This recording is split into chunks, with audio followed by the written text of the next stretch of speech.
Hello there, I've been asked to do a few short videos about working remotely. So 3 coming up. The first one, if it sounds too simplistic, then I apologise. And I'm sure for most people working remotely, everything I say is going to be something they do already.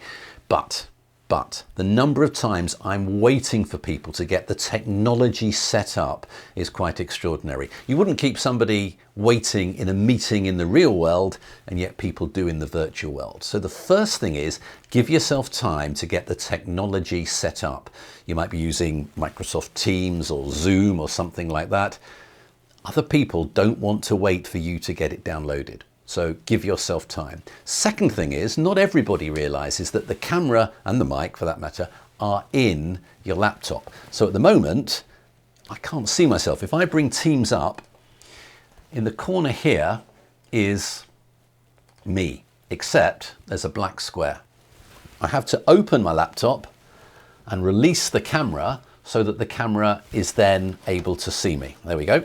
And the thing to do is to try and position yourself so your eyes are about 2/3 of the way up the screen. Okay, I've actually set this up with the desktop next to me, which is why you can see the camera that's filming me at the moment in the background. So we want the eyes about 2/3 of the way up the screen. And we don't want the camera looking down at us, and we don't want the camera looking up at us, okay?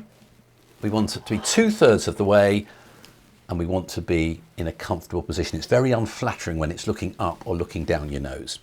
Try and think about the background. Here, we've put a couple of our company logos in the background. You don't necessarily need to go that far, but what you do need to think about is making sure there is nothing distracting, nothing stupid, and for that matter, nothing too messy in the background. I know my bookshelves are a little bit messy, but I think they're okay. And by the way, when I'm working remotely, no one can see them.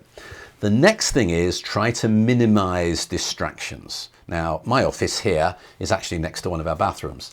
And that means if somebody comes in and goes to the toilet and flushes the chain, you might just hear it. So I keep the door closed. Minimizes any distractions. While we're working from home like we are at the moment, no one's going to worry if a child comes in or there is some kind of noise. People are cutting their lawn or whatever. It doesn't matter too much, but try to minimize it. And one final little tip. What I always do before I'm going on a conference call is make sure I've got some paper handy. And then, just as I would do in a board meeting or any other kind of meeting, I write down the names of the people that are in the meeting. I just find it really helps me focus and be able to use the names importantly, just as I would do if I was in a meeting in the real world. Concentration and focus are really important. Okay, more tips coming up, but that's all for now.